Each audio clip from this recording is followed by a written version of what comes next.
Petticoat পিন্ধা মহিলাসকলৰ cancer হোৱাৰ সম্ভাৱনা বাঢ়ি যায় নেকি? জানক সঁচানে মিছা এই কথা। ভাৰতৰ বেছিভাগ মহিলাই শাৰী পিন্ধি ভাল পায়। কেৱল বিশেষ অনুষ্ঠানতে নহয়, গ্ৰামাঞ্চলত মহিলাসকলে কেৱল শাৰীহে পিন্ধে। বিশ্বাস কৰা হয় যে শাৰী পিন্ধাটো ভাৰতীয় পৰম্পৰা, যদিও দীৰ্ঘদিন ধৰি শাৰী পিন্ধিলে স্বাস্থ্যৰ বাবে ক্ষতিকাৰক হ'ব পাৰে। হয়, শেহতীয়াকৈ কৰা এক গৱেষণা মতে শাৰীখন সুৰক্ষিত কৰি ৰখা পেটিকোটে ছালৰ কৰ্কট ৰোগ সৃষ্টি কৰিছে। এই কেঞ্চাৰক পেটিকোট কেঞ্চাৰ বুলিও কোৱা হয়। প্ৰতিদিনে শাৰী পিন্ধা আৰু পেটিকোটৰ টান গাঁঠি বান্ধি থকা মহিলাসকলৰ প্ৰতি বিশেষজ্ঞসকলে উদ্বেগ প্ৰকাশ কৰিছে। পেটিকোট কেঞ্চাৰ কিয় হয় আৰু ইয়াৰ পৰা আমি কেনেকৈ সুৰক্ষিত হ'ব পাৰোঁ জানো আহক।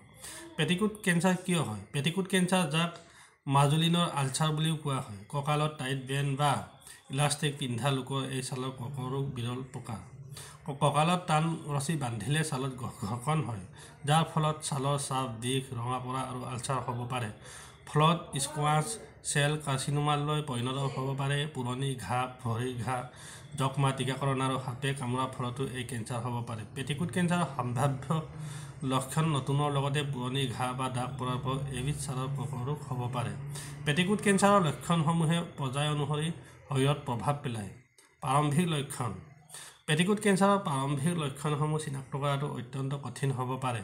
ইয়াত পুৰণি ঘাঁ বা ঘাত ৰঙা পৰা, খজুৱতি, ৰং বা টেক্সচাৰৰ পৰিৱৰ্তন আৰু গোটা অনুভৱ হ'ব পাৰে। উন্নত লক্ষণ। কৰ্কট ৰোগৰ পৰ্যায় বৃদ্ধি হোৱাৰ লগে লগে ইয়াৰ লক্ষণসমূহো সলনি হয়। ঘাঁ বা আঘাতৰ পৰা দুৰ্গন্ধযুক্ত স্ৰাৱ, বক্ৰপ্ৰান্ত, ভাল নোহোৱা আলচাৰ আৰু ৰক্তক্ষৰণ আদি লক্ষণ দেখা যাব পাৰে। পেটিকোট কেঞ্চাৰ কেনেকৈ প্ৰতিৰোধ কৰিব পাৰি?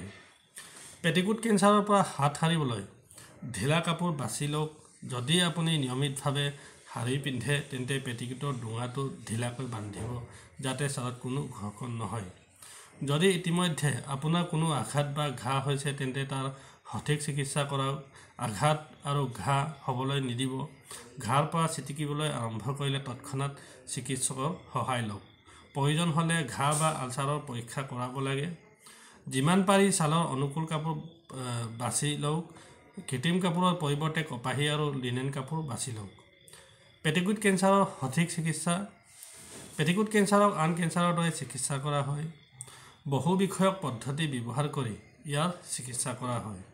পেটিকোট কেঞ্চাৰৰ প্ৰাৰম্ভিক দিনত যদি অস্ত্ৰোপচাৰৰ দ্বাৰা কোষবোৰ আঁতৰাই পেলোৱা হয়, তেন্তে কেঞ্চাৰ বৃদ্ধি বন্ধ কৰিব পৰা যায়।